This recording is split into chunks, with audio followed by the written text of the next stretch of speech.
family. Speaking to you, Canada.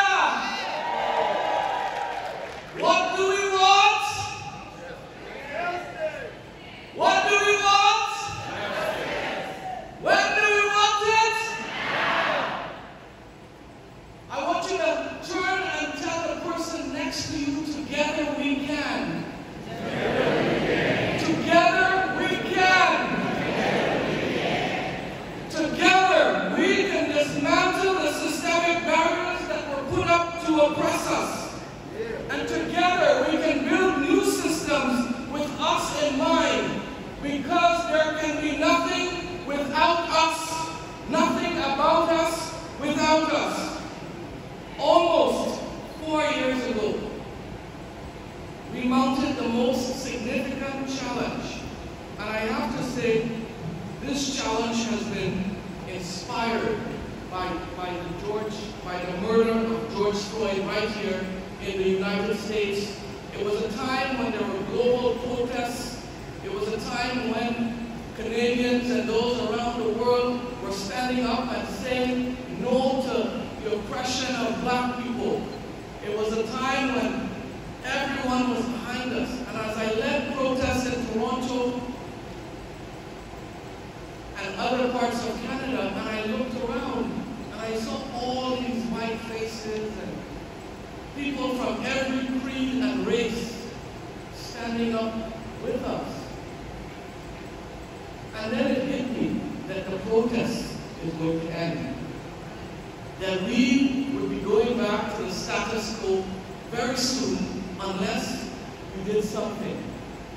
And it was in that defining moment that we organized workers from across Canada. It was in that defining moment that we turned to our unions and said, hey, we are facing an economical need on our necks in the workplace. Can you stand with us? Can you fight with us? The labor movement have given us sick leave, maternity leave, every type of job security, but when it came to racism, when it came to anti-black racism, our unions have not been at the forefront of this fight. Our unions have not been at the forefront of combating systemic anti-black discrimination. Whether that is in the United States or Canada, it is a common thing that we share globally in this fight for justice. And that's where we decided to take our own action. And that's where we organized workers from across the country. And as you can see from the video, these are real workers. And as you can see, the disproportionate impact to black women. And as a young worker, you know, when I started in the government of Canada, I was 29 years old. And when I looked around, there were all these old women who were like, looked at my mother and grandmother, and it's like they were just in so much pain. But we had to do something about it. So we decided to stand up. And we stood up at a time when it wasn't popular to do so. When it wasn't popular, and as Martin Luther King said, judge a man not in times of comfort and convenience, but in times of controversy and chaos. And that's exactly what we did in Canada. We stood up, we organized, and we brought the entire federal government before the legal system, seeking historic reparations for over 50 years of discrimination, seeking legislative changes, policy changes, compensation. And what we've seen is that the fight for black rights, for human rights, has led to historic gains, not just for black workers, but for all underrepresented groups. And that is something that we can be proud of. Because you see, when they did not give us a space to sit at their table, we created our own table. And we invited them to come and sit at our table.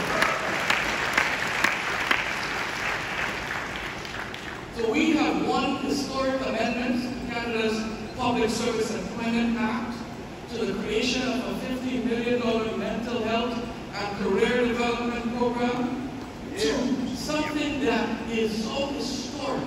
Canada has agreed to recognize black people in employment equity legislation, removing us from the visible minority or racialized category, where we're often invisible, where we're often excluded and left behind. So it means to say that when this legislation comes into force, that black people will be recognized at all levels of government, filling up positions throughout the federal government. And we know that the provinces are looking on, we know that city governments are looking on, we know that the private sector is looking on. So we're setting the precedent for historic change around Canada. And guess what? Other countries have started reaching out because we've been raising this issue at the United Nations for 3 years in a row, utilizing all the international mechanisms that there is to utilize. So we have been mobilizing globally on these issues, and the global community has now reached out to us to say, how do we get this in the UK? How do we get this in Australia? How do we get this in France? How do we get this in the countries that have colonized the world? The parents of colonization. And I'm proud to share with you here today that last April, on April 16th, we launched the Global Strategic Litigation and Advocacy Network in Geneva, Switzerland, to deliver historic reparations for people of African descent globally.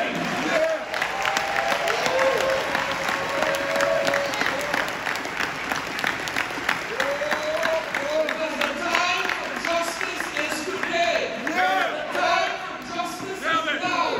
Not another generation. Say it with me. Not another generation. Not another generation. It is time for recognition, justice, and development of black people. It is time. So today we're going to do some direct action to tell the government of Canada to settle the $2.5 billion because we want our money. And when do we want it? Now! When do we want it? Now! I mean right now! Right now! So we're going to do some direct action, and we're going to do a little video here for social media. And when I give you a cue, I want you to say, settle the black class action. Are you ready? Yeah. I said, are you ready? Yeah. What is your message to the government of Canada? Settle the black action. What is your message for the government of Canada? Settle the black action. Right now. Say it one more time. Settle the black action. Right now.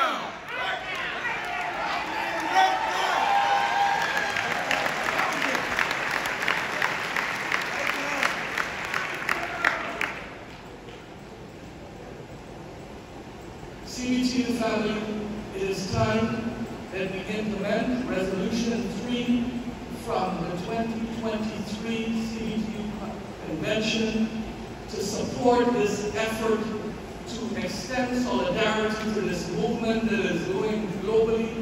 And it must be led by us. It is for us, and it must be led by us. And pretty soon you'll have black class actions all over the world. Demanding justice. That's right. Not handouts. Demanding what is due to us. That's right. So thank you very much, CBTU family. Together